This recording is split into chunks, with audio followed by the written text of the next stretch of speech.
Oh, your fan got real loud there, my friend. Well, I didn't even move it. What's going on?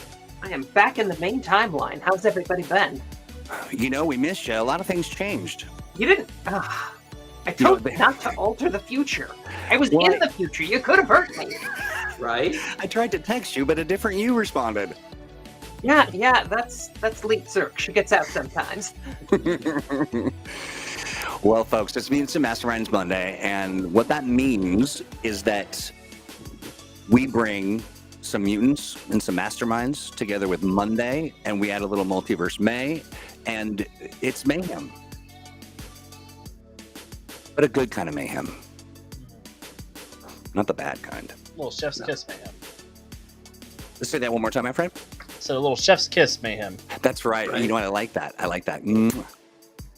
Delicious, delicious mayhem. This is our little pre-funk. We're running a little late because, you know me, I'm just, that's the way. Claude says, Mutants and Masterminds Monday, Multiverse May, Mayhem, Moo, Ma, Mo, Moo, Ma, Ma. Say that twice. Yeah. I smell toast. I'm just resisting the urge to be very inappropriate off camera. Yeah, you know, this is, for those of you just tuning in, you're like, what the heck show is this? Well, this is a little pre-funk before the show where we just kind of talk and we let people line up rather than just play this beautiful music in the background. We entertain you with our own self. Apooks Moo Ma Moo is definitely the universe of cows. That's right. That's right. Mamamoo, I've come to bargain. That's my favorite. Alex, who was responsible for that? Doctor Strange is... Oh, I don't know who's originally responsible. No, remember there was it was someone in chat. I want to say, I don't know if it was Claude or if it was it was a C word. I think it was Claude. I'm trying to get past bargaining into acceptance, but right, yeah, it's a hard stage to get through. Indeed it is. Well, you know, since we're all here together now, you know, why wait? Why don't we just start the party? Right. Huh? Right? Yeah. Sounds good. Friends, I would like to that's my horn to say, look at these three lovely, beautiful human beings, Alex Thomas, Steve Kenston, Crystal Frazier, all hanging out here to answer your questions about, you know, extra dimensional stuff. We'll turn that music off because it's just we can be extra. Oh yeah. Right. I'm absolutely. back in the main timeline. You are welcome. I mean, I hope all went well. Did you save us from the apocalypse? I saved some of us from some apocalypses. From an apocalypse. You know, No, there were more than one. I woke up this morning with a curly handlebar mustache. I don't remember that. I don't remember having it before I went to bed, but you know, whatever the timeline brings, that's where It'll I be go. fine. Just don't shave it. I will not. It's a load-bearing mustache. Right. Reality a lot hinges on that. It will unseam you like a sweater and a thread. That's so great. Yeah, now I'll think about that all day. That's hilarious. Just someone You'll grabbing unravel like a sweater in a dryer. right? There's a sweater in an early 90s grunge song. Right. Let's see here. Claude says some dimensions are very extra. Yeah, this one in particular.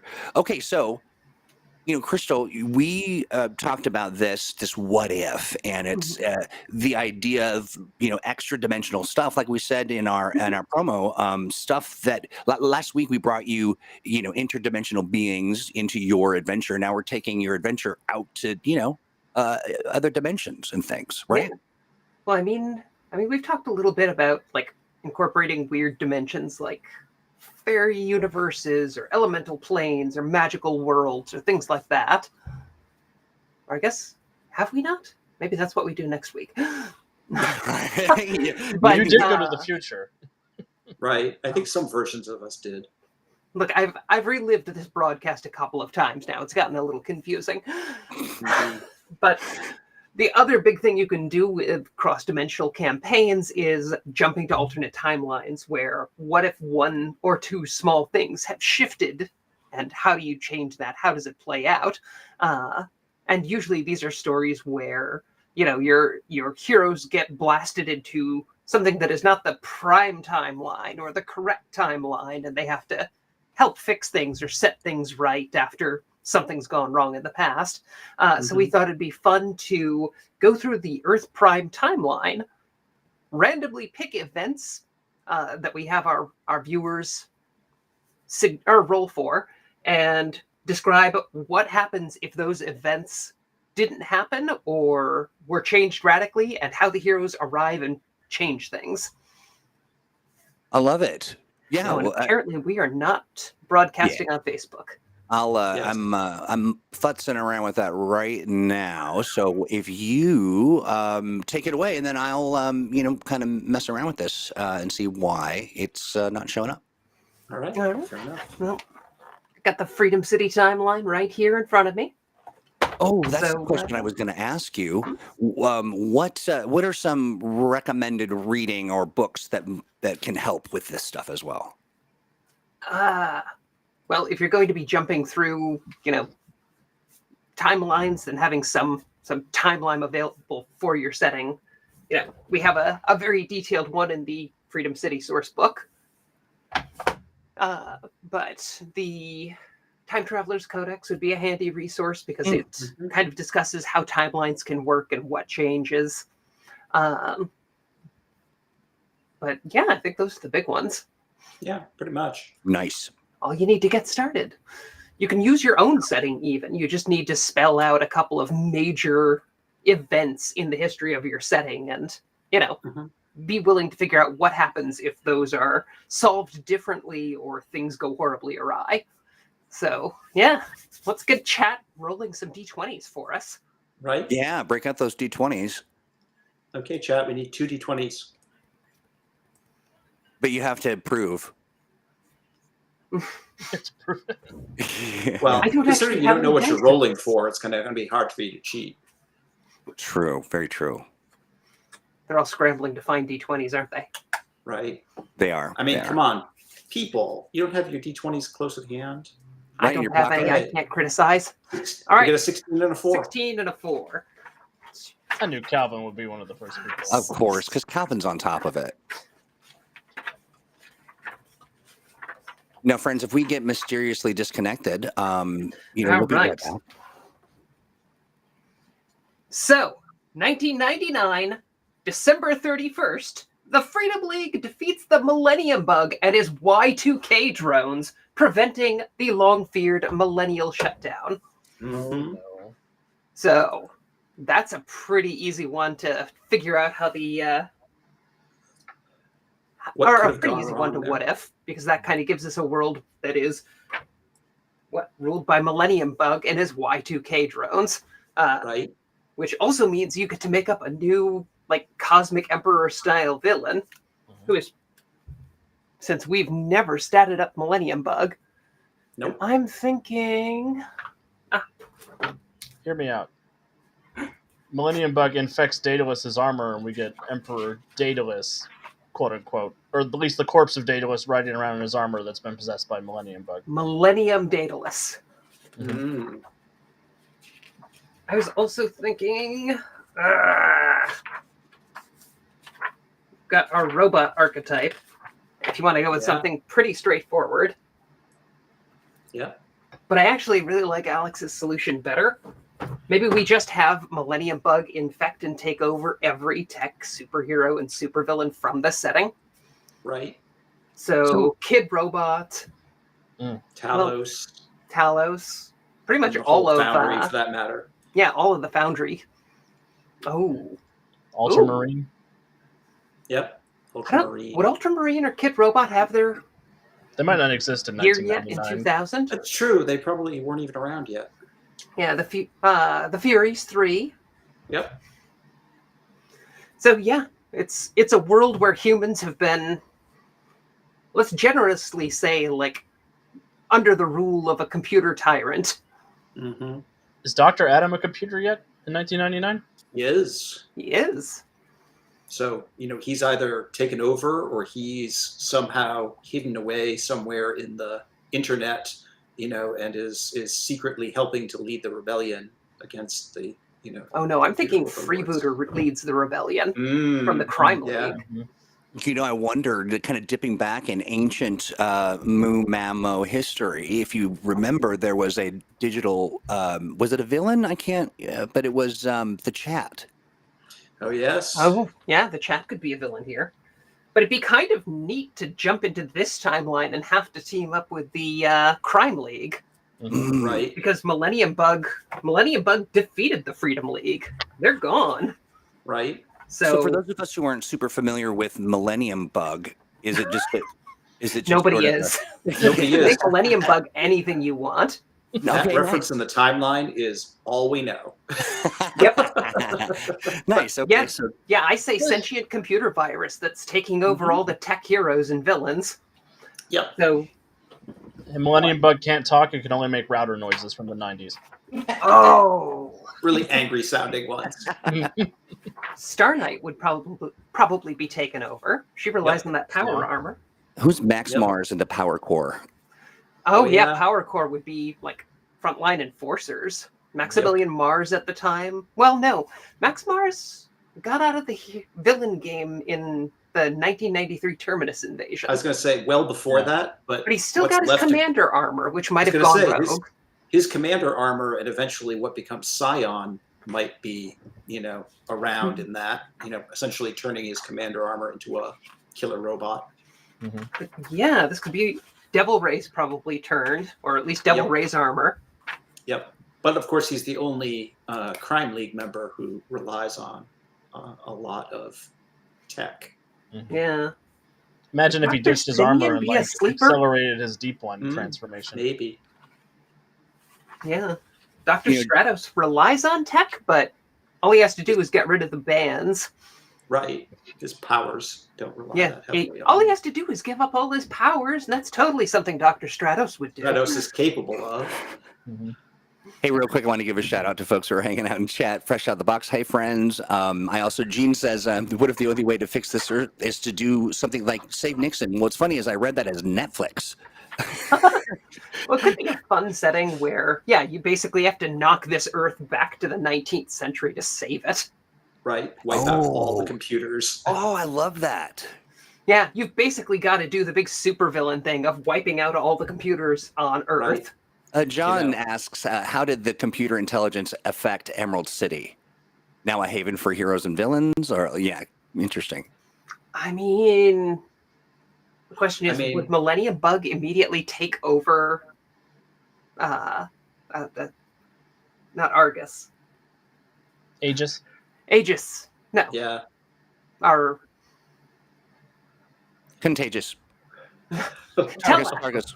Telex the Redeemer. Telex. Oh yeah. Would Ah, Millennium yeah. Bug immediately take over Telex when it reactivated, or would it? Hmm. Would Telex be able to keep? I mean, that's a choice you get to make. Right. Indeed. So either Telex has spawned a new generation of freedom fighters against this occupation, or Telex has created a legion of super drones to work for Millennium Bug. Right. I Claude, could see Telex coming out of like hibernation to stop this from happening because it completely messes with his plans. you know who Yeah. completely messes with me every single show is Claude. He'll say something that just cracks me up, and the very idea of a Nixon and chill kind of. Yeah, I'm sorry. That's Yeah, that's not No, cool. but I like the idea of you could basically give Millennium Bug every tech villain power you wanted. It could Yep. be Daedalus's armor merged with Dr. Stratos's weather control gauntlets, merged with Downtime's time belt. Yep. Oh, man. Well, I mean, once it controls the Argo technology, it can imitate anything. Oh yeah, yeah. I guess it would just dump itself into Argo the android. Yep. That could be a fun adventure to try Assimilate to all the get- tech and Hmm. That could be a fun adventure to try to stop Argo from being turned on to prevent the situation from being worse. Oh yeah. Like your Yep. first step when you get into this world is you've got to stop him from taking Argo. Mhm. Yep. Which all the remaining villains and heroes destroyed when the Freedom League fell. So you've got to stop that, and then you've got to work with Medea and Dr. Stratos and Dr. Simeon to destroy the world's technological infrastructure. wow. That is such a cool. Stratos and sounds like- Simian have created the electromagnetic pulse bomb that will wipe out all computer technology in the world, but they don't have enough power for it, and they have can't to get it place into it somewhere position. dangerous. Right. That is awesome. John also mentions this. Maybe I don't know if our tech.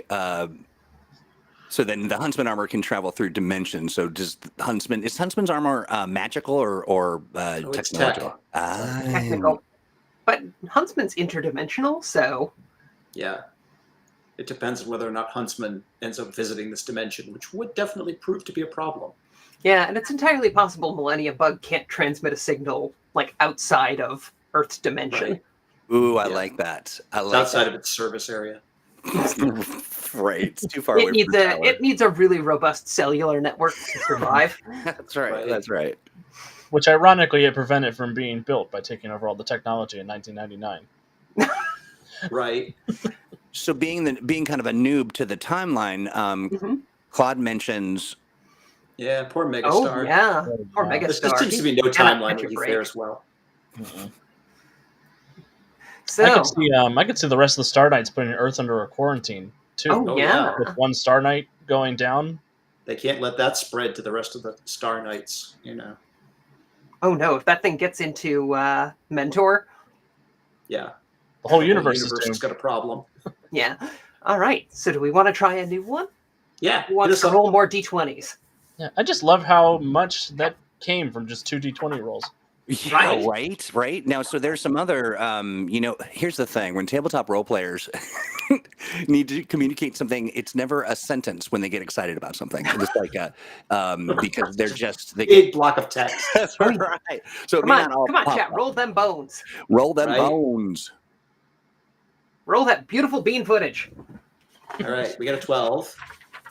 Okay, good. A 12. Nice. Thank you, Orion Senshi. All right. Next one is. A little further back in time this Oh, time. Are you good with that Yeah. roll? Sorry, did we just need No, one? more roll. We Okay. need another one, though.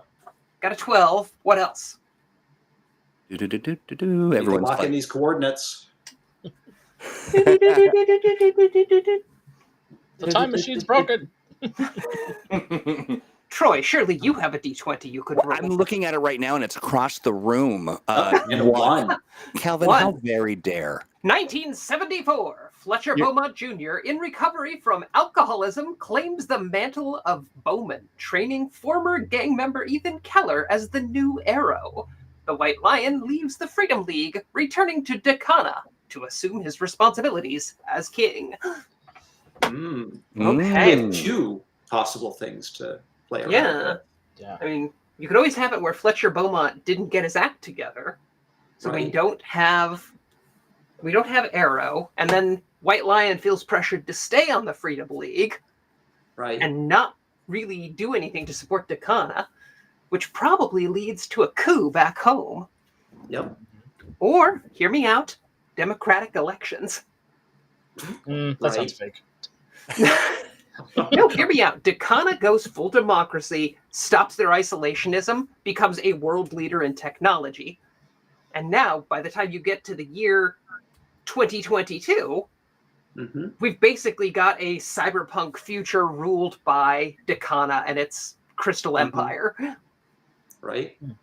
And nobody even remembers who Bowman was. Right. And Bowman is just a subject of random trivia questions. I can hear about Claude's heart breaking from old-time afar. heroes. Now, hear me out. Either Arrow dies trying to still be a hero, and Bowman goes down a darker path, or Bowman dies from alcoholism, and Arrow gets his act together, becomes the new. Oh, Arrow could Mm. become the new Bowman, but then how does that change the timeline to something where the heroes step in? It doesn't really, but Yeah, all of a sudden Alex you've got just a likes a really good competent tragic story. Bowman who steps up and leads the Freedom League and Mm-hmm. let's say makes the Omega invasion or the Terminus invasion in 1993 go off, like the manages the resistance to the Omega invasion a lot more competently. Mhm. So it's not just a bunch of random heroes like swinging away, but there's organized maneuvers so that we don't lose Centurion. Mhm. Interesting. John brings up a Oh. good idea. I don't know if this. Oh, so just that Arrow is a sleeper and a bad guy. Interesting. Oh yeah, changing Yeah. that. How does that impact the timeline for everybody? Well, it depends. If Arrow ends up not going and becoming Archer and getting involved in Force Ops, then maybe the Iron Age of Freedom City is a little more hopeful and a little more heroic in some regards. Or there's no like underground organization to push back against the corruption in Freedom City, and the Iron Age doesn't end. Right, Moore, exactly. Moore is still mayor. Yep. You know, by the time the heroes arrive, and it's just like a gross, grungy '90s Iron Age city with rampant unemployment and wanton corruption and graft. It's You know, Frank the Miller Freedom Freedom League. City. It's Frank Miller Freedom City. Yeah, Frank Miller Freedom exactly. City. Frank Miller's Freedom City. Yeah, the Freedom City or the Freedom League never reformed. Nope. Nope. You've just got, you know, a couple of vigilante operations, and then like Star Squadron is something sinister that hunts down vigilantes. Right, because they're still illegal. And Bowman 3 is never born. So you have to arrange some kind of date between Fletcher Beaumont Jr. I don't even know what this means, but it's cracking me up for some reason. Just reckless pockets, wanton pockets all over. Like, yeah, those are cargo pouches shorts. everywhere. That's right. Pouches, pouches, pouches, pouches. And everybody's feet are this big. If you can see them. Mhm. Yeah, it's real bad for the shoe industry. So yeah, this is a good excuse to bring up your like Iron Age, bleak Freedom City. Presumably there are ninjas everywhere. Right, one assumes. One would assume, yeah. I'm almost seeing like a Centurion versus the Elite storyline, where Centurion retires early because he thinks that all the heroes don't want to follow his example anymore, and then he is goaded out of retirement when some of the heroes go a little too far. Little Kingdom Come action. Mm-hmm. Freedom City is the grungy dark spot on the otherwise neon Dakana cyberpunk future. I kind of like that, actually. Yeah, right? I do Freedom too. City I is the really do. last terrible holdout for all the worst people in the world. Yep.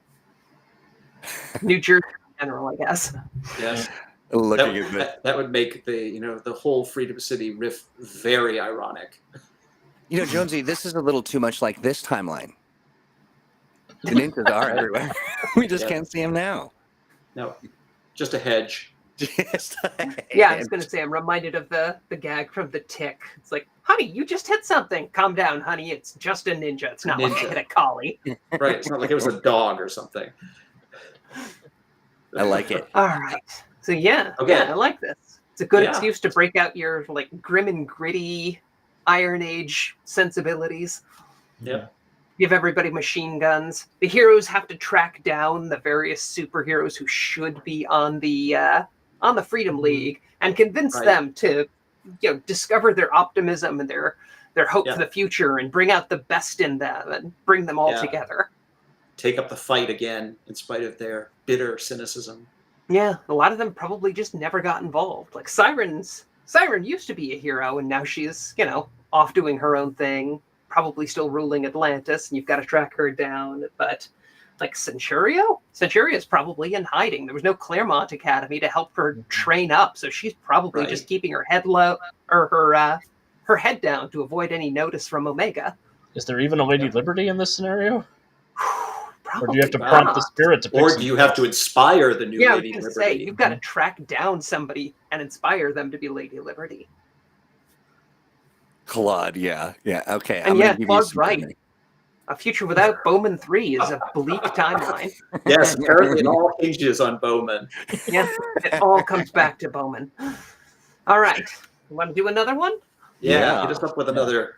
All right, chat. Roll me 2 d20s.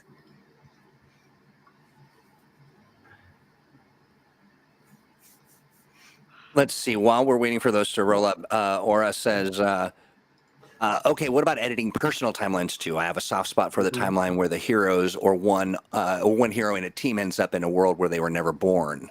Oh, yeah. Those are tons of fun. Yeah. It's a great chance to kind of showcase how cool your individual characters are. All right, we have a Right. 20. The what if 21. doesn't have Okay. to be a worldwide timeline thing. It could be something specific to the events of the 20 and an campaign. 11, huh? Yep, Corey gives us Now an we're to the- 11. Into the future. All right. close, John. 2013, Daedalus settles a number of alien refugees temporarily on Star Island off the coast of Freedom City, raising a number of concerns from city, national, and world authorities. Star Island becomes a vast refugee camp under close guard. Huh, this sounds like a storyline we've addressed somewhere. We've really touched on does. this a lot lately. Well, I think the obvious choice there is, if we don't have one specific camp we were putting everyone in, do they just end up scattered across the world? Or do Yeah. they all get rejected and sent into space somewhere else? Well, I mean, they could, but then how is there a plot Conflict, line right? for heroes to What arrive if- and resolve? What if they never leave Star Island and Star Haven gets constructed on Earth? Oh, actually, That- John in the chat made a really good suggestion. Somebody Should it? nukes Star Nukes the Island. island. Oh, Yeah. some extremist faction blows up the island. But hear me out. Creates a mutagenic cloud because this is a superhero universe. Right? Yes. So it's basically the Emerald City style power triggering event, but in Freedom City, and I guess a couple of years late. And everybody gets radioactive alien DNA. Yeah, Yep. everyone's doused in radioactive alien DNA. with a top Starcon. with a And heaping Starcon shows helping- up tomorrow. Yep. and a heaping Right. helping of interplanetary war. Yeah. So yeah, Freedom City has become a. Oh, you could probably pull some fun stuff from the Batman No Man's Land comics for this, Yes. where the federal government just walls off Kills Freedom everything off. City. It's already an island. Or, Well, for it's a that matter, peninsula, but... Dr. Metropolis does. Oh yeah. Mhm. Oh, when the the blast fallout cloud happens, Dr. Metropolis puts up a mile-high wall around Freedom City. Oh that yeah, the blast could contains do something everything, horrible to his mind. right? But Well- now Freedom City is trapped. Yeah. He probably took getting nuked personally. Yeah, and just about everybody within imagine. the city has low-level superpowers. Right? Oh, right. And so you've got, factions fighting over controlled. I almost feel like I rather than go the aggressive, resentful refugee, I go more the people in. There's a faction in Freedom City that did the thing because that. Oh yeah, no, I'd definitely say it was some faction within Freedom City. It's Sure. Majestic 20, or Yep. I don't know, maybe the Labyrinth was trying to accomplish something and it went sideways. Maybe it was Nightfire being super Nightfire. racist. Yep. Could be. And of course it could have, been an accident. There's all Okay. kinds of alien tech on Star Island. Maybe somebody overloaded a reactor. Yeah, or somebody tried Blew to up. steal something they didn't know how to manage. I'm compelled. Sean adds, that the isolationists are seemingly proven right when the refugees transmit a more, powerful plague or Mhm. something along the lines of that. The Silver Storm. Silver Storm. Yeah. And then Claude throws in Dr. Metropolis, and not knowing the timeline, this may not be the best fit, but is basically in a coma recovering in a secret underground cocoon. Okay. Could be. Yeah. Maybe the adventure is you have to find Dr. Metropolis to bring down the wall. And the federal government has kind of declared the greater city area no man's land. Right. I do like this twist. I want to get this commented in, Orion, since she says, maybe some people get a random and oddly specific superpowers, like having an internal alarm clock that allows you to stay awake all the time. Or, I think for this, what you'd want to do is pick like 10 or so categories of powers or types of powers derived from the different Earth Prime alien species. Oh, sure. Yeah. And get those kind of spread out. Like a bunch of people get telepathy, some people get telekinesis, some people Right. get Some people get wings. like the You know. Kashradan have those like super strength and dense muscles and like also a lot of charisma. Yep. There's a Scree Man who's Spider-Man but with Scree powers. Oh yeah, Right. yeah. A lot of people get wall crawling and webbing powers. Multiple limbs. Now, I want to just recognize this. Our friend Dominus X Machina, or pronounced a different way, which I won't, but has given a preemptive role for something I don't think we've asked for. So we'll just kind of bank that one and see what comes up Fair. next. But yeah, I'll allow it. Love it. Let's see.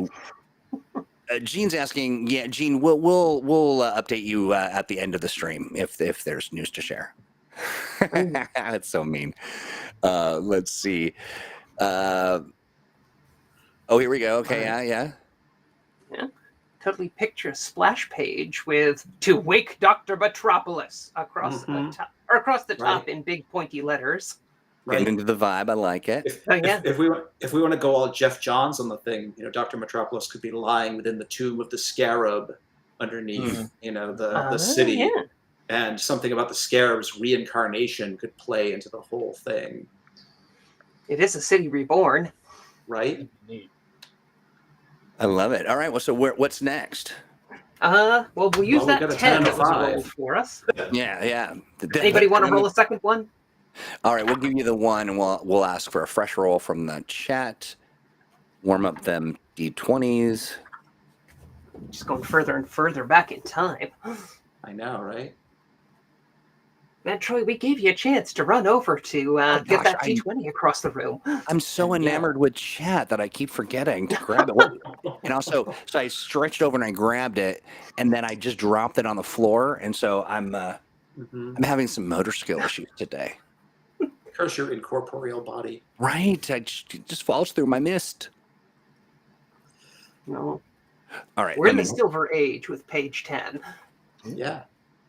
Okay, another one. Another 1952. Wilhelm Cantor creates the secret hierarchy of agents for domination over the world, Shadow, using cloned stormtroopers and resources and allies left over from the Third Reich. Oh. So, the origin of Overshadow. Indeed.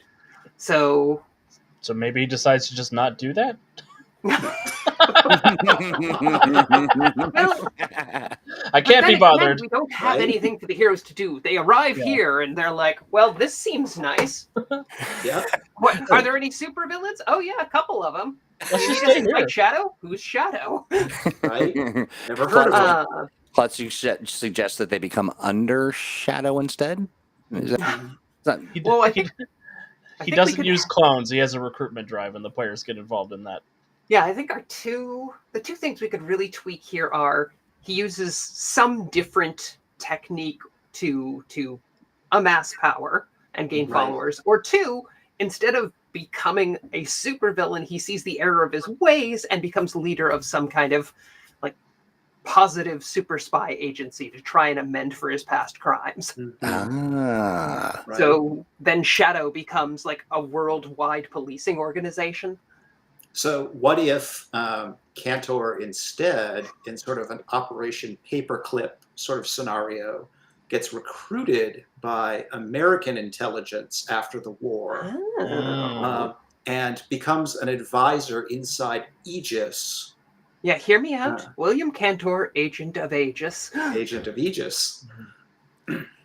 So now, would the heroes coming to this timeline not necessarily know that person was now a good person and have like a conflict? Their big thing would be when they come into this timeline that somebody who is one of the most notorious supervillains on their Earth seems to be working with the good guys. So now the question is he really? Or has he pulled the wool over everyone's eyes and the heroes are the only ones who know it? Right. The heroes are the only ones who know he can make clones and has probably replaced all of Aegis upper management and all of their major agents with clones loyal to him. Here's a weird twist. He's chosen to use a transmissible method to create agents, like Legion the Mind virus. There's a world peace because they're literally all of one mind. Creepy. That's a pretty powerful situation. Yeah.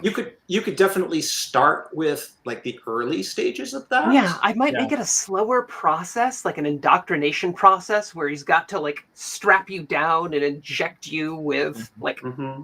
an IV that replaces your nervous system with his. Right.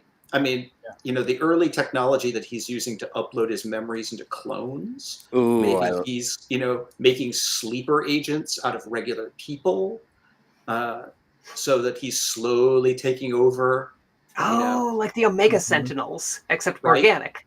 Yeah, exactly. So there's a secret code that will activate all of these, sleeper agents who are actually his shadow. Mm. Oh yeah, his shadows. And then the heroes have to go through and unprogram everybody who's a Stepford Nazi and fix the world. Right.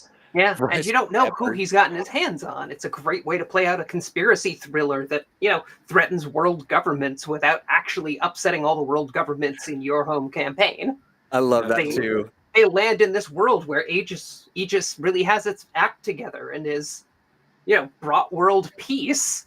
And then you find out it's because Cantor has been slowly replacing world leaders with duplicates of himself or cloning his Mhm. brain in their bodies. I love that. I just wanted to say, Alex, I see you. Stepford Nazi was very funny. That was good. Yep. Underrated. Yeah. And then you have to fight however many superheroes and supervillains he's had access to for longer than, Right. let's say, the 48 hours it takes to do this process.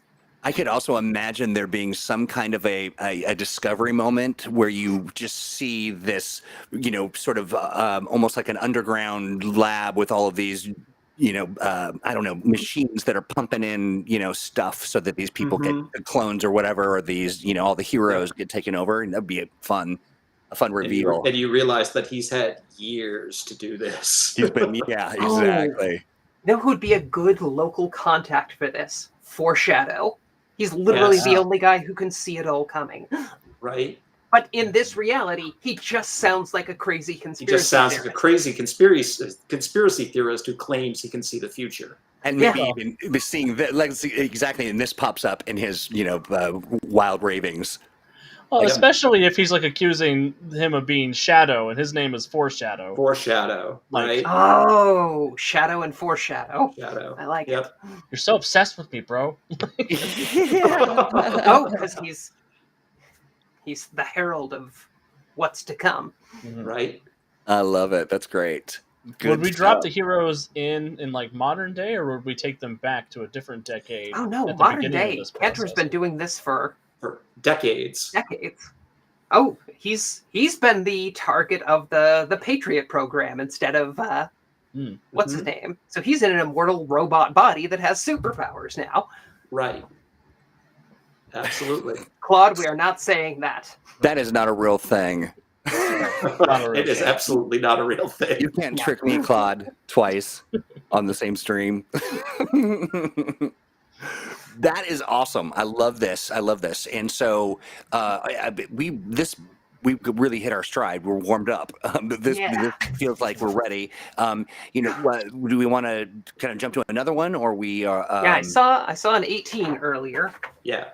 What would Right. happen if Omega showed up in this shadow obsessed world? Well, we're going to gloss over that. It's like how Right. every alternate DC timeline just kind of skips over Doomsday. Right. That's true. All right, and a 7. The Green Man takes control of Dr. Metropolis and uses his power to turn the city into a primeval rainforest. Freed by other heroes, Dr. Metropolis reclaims his power and imprisons the villain deep within the earth. This is 2003, by the way. Yes. Okay.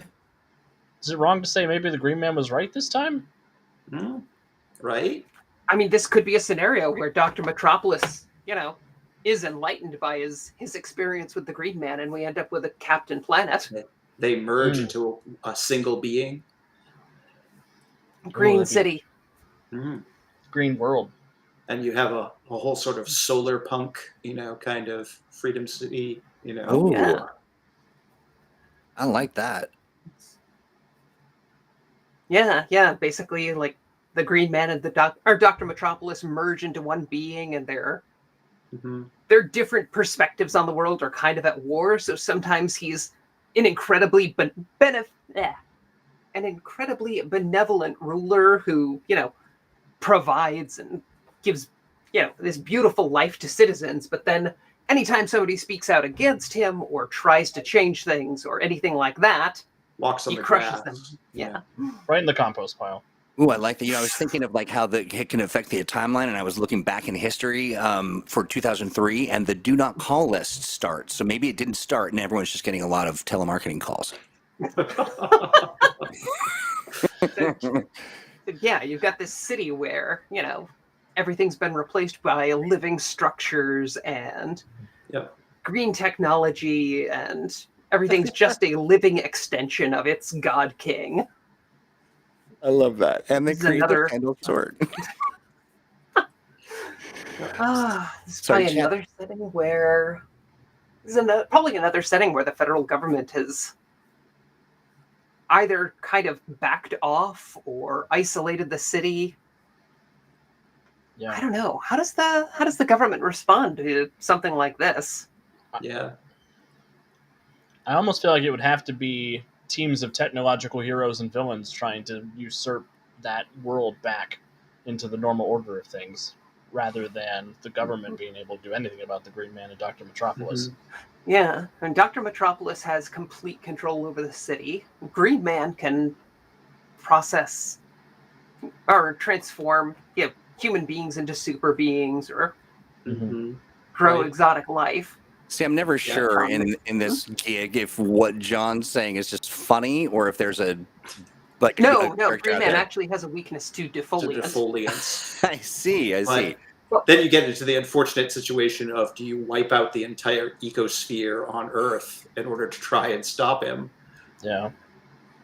Yeah, not to mention the 6 million people who live in Freedom City. Right. He's basically using them all as living hostages. It could be, you could run it as like an interesting political campaign where, the Green Man is trying to sway recruits to push his agenda in other cities and figure out a way to recreate his powers or extend his influence. Yeah. Well, especially given that the whole thing starts with this seed that the Green Man plants within Dr. Metropolis. It would be interesting if it becomes about his followers trying to spread these seeds to other cities where the Green Man can extend his empire there. Dominus, real quick, I'm sorry. I say that. Repeat that again because I'm not tracking and I'm simple and easily confused. Because if you're asking how we're adjudicating the roles, just because we make the game, so we're just ta-da. That's right. If you're asking where we're pulling the what table we're pulling it out of? We're not in the Time Traveler's Codex. We're in the Freedom City. Freedom City. There we go. Thank you. So we're just in the Secrets of Freedom City section. There's a Page giant 83. timeline of Earth Prime. That is, as you can see, loaded with adventure ideas. Yeah, this kind of brings to mind. Oh no, you know what it is. Okay, hear me out. So ever since Chernobyl, fungi in the power reactor have evolved to devour radiation. So the Freedom League fails to stop Dr. Metropolis Green Man Union. They continue spreading their influence outside the city. The government nukes Freedom City. And it becomes, they think a lifeless nuclear wasteland, except Metropolis and Green Man continue to evolve in that environment, and you get fungus zombies. I love, look at this. This is, Dan, I want to call out your comment here because I feel like it kind of mixes a bit with what we're talking about. So the Green Man can develop microorganisms, fungi able to interface with technology. And, that's kind of along the same lines here. That's great. So this is your Freedom City in the midst of a zombie apocalypse. Well, not in the midst of, but dominated by a nuclear zombie apocalypse where these zombies are trying to rebuild their brain basically in one central position. They've got to Right. spread the infection and then bring infected people back to the city center where enough critical mass of green metropolis can be brought together and their god will be reborn. Yeah. That's Fungi, and zombies. That's great stuff. Another very punchable bad Another guy. very punchable menace. Yes. Yeah. And then some of them are intelligent and have superpowers, and some of them are just mindless shamblers. So then you can bring in, like, you know, big name enemies to fight your superheroes. And you can also infect their supporting cast and make them zombies that they have to stop. Oh man. Ooh, I like that. Like, Aunt May, why? Right. Grains.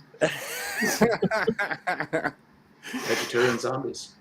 Vegetarian zombies. They're just out to eat all the foliage. Okay. That's a way to do it. I am curious of what the word cordyceps means. I probably should have looked it up before I just blurted it out. It's a type of fungus that infects the brains of organic creatures and turns them into puppets. I think I mostly have that. insects, not humans. Mostly ants and the like. It's toxoplasmosis that infects humans. Yeah. I think I have that too. I think cordyceps are the basis of the bad guys in the Last of Us game. That's the basis of their zombie apocalypse. Stan, that's actually a really interesting idea. Yeah. Oh yeah. Spore clouds. Oh, Yeah, it's like a sure. reactive area affliction. Oh, Yep. that's great. That is so great. Yeah. Let's see. I like this, but I maybe we'll save this for another time. The whole they're tripping. Everybody's high on shrooms. You take the stat blocks for the Brides of the Green Man, the Brides of Green, and you give that power template to maybe 10% or one of those 3 power templates to like 10% of your zombies. Right. Then you I have love that. giant zombies and vine controlling zombies. Pollen creating zombies. Right. This is a whole new video game franchise as well. Exactly. I could I think totally it's see already a that. video game franchise. Well, it's the pollen based or fungi based, not actual zombies. Right. But no, I love it. That's so fun. Yeah, that's Last of Us. Last of Us is a video game about fungus zombies. Well, it's a video game about dealing with trauma, but there are also fungus zombies in it. They just want to have a good time. There's a lot of trauma in that universe. Yeah. All right. All of the I love fungi zombies are played by the Fawns. Sean, TikTok Doc, as a magic mushroom zombie, instead invents something called TikTok, which are just short little bursts of fungi, no longer than 3 minutes. Yeah, but alternate timelines are a great excuse to bring in villains as erstwhile allies. Yep. So who could survive a nuclear blast? Madame Zero? Yep. Mm-hmm. Maybe Metagrew? Atom Gamma, Smasher. the Atom Smasher. Yep. Madame Zero wouldn't be happy about the raising temperatures either. No. With that big And rainforest. that they're her living in powers now. would be very effective against plant creatures and fungi. Mm-hmm. True. Ooh. So hear me out. She's pinned down in some scientific location because she has to be hooked up to these massive cooling generators. So she needs you to go out, bring back the chemicals and tech she needs to rebuild her portable suit. And once you do that, you can use her ice powers to basically kill the heart of this thing and her scientific genius. I love it. Could you also then add a layer of a puzzle at that point too, like some kind of some problem solving for the group, or the atomic brain, says Dominus. I like that too. But here's the bad news. Oh, we are out of time already. It's 3:01 in this universe. Fortunately, and I need to buzz right now. You so do. You need it's to been go. Lovely. I'm sorry I have to say goodbye so spontaneously, but take Bye, care, everybody. Crystal. Bye, Crystal. So yes, Crystal had to run, which is, there are other dimensions to save. It is. Yeah, and so we all miss Crystal. But here's the deal: we'll be back. We'll be Sure. back next Monday. And every Monday. And every single Monday until the end of the universe. Yeah, but you know what is happening this Friday, 5 p.m. Pacific? We're going to be pushing out some promo material on this. We're going to wrap up our Expanse actual Nice. play for the Beyond the Ring. We had to pause for an illness, but that illness has been entirely in this timeline cured, and we're ready to go, and we're excited about it. And that's right. So, folks, you want to hang out with us as well. This, if you're in on the Patreon, which is patreon.com/mutants Masterminds, we're doing a developer chat this Wednesday. Yes. It'll be super, super fun. Thanks for the reminder, friend. And what am I missing? You know what I'm missing? This Thursday is Thursdage with Owen Casey Stevens, and he and I get together. Sometimes we have a guest, sometimes we don't. But we'll be. We took a couple-week hiatus, but we'll be kicking it off this Thursday, and it's going to be amazing. So we have so many topics to touch on.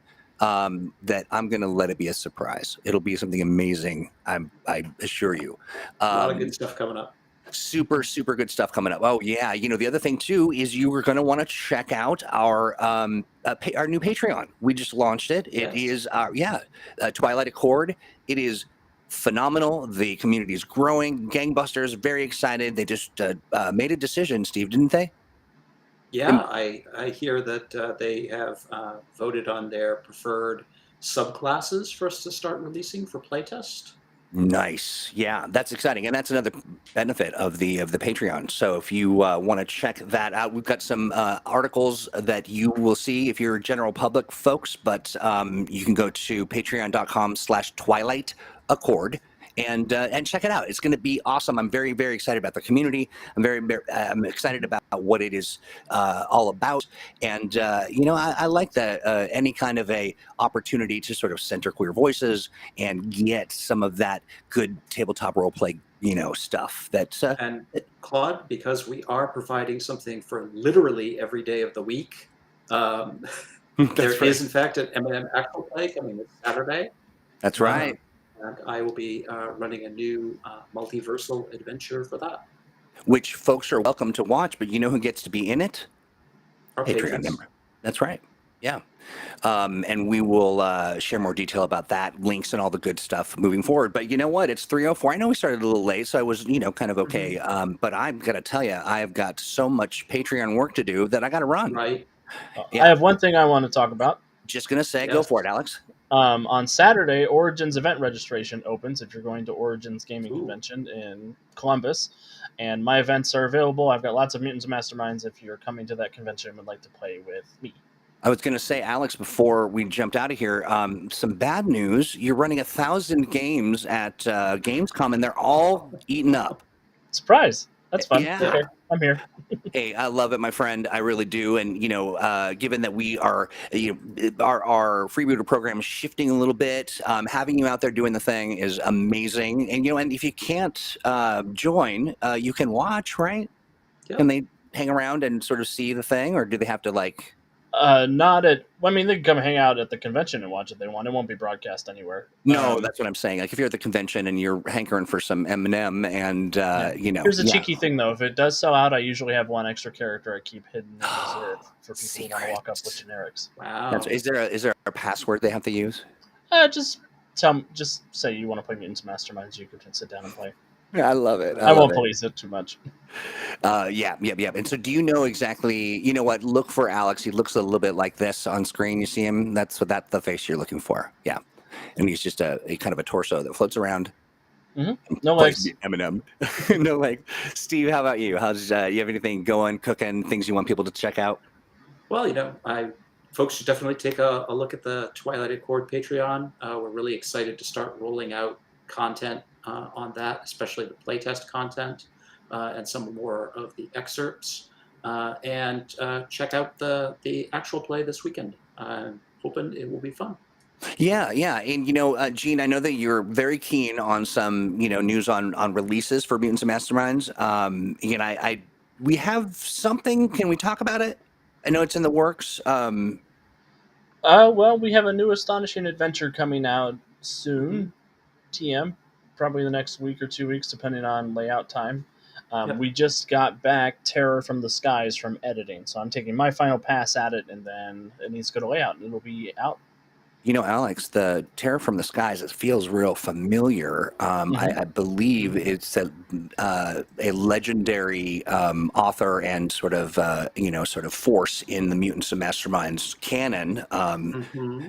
It's true. Which would, yeah, also like an actual scientist, I believe, in M&M. But that's our buddy at Pook has put that together. So Yes. so It's there you very go, good. Gene. There's your update. Understood. Yeah. Gene, we're not going to touch that, but we will 100% keep you apprised of our developments. Gentlemen, thank you so much for hanging out for a little extra time towards Pleasure the as end here. always. And chat, I gotta say, you are a delight and so much fun.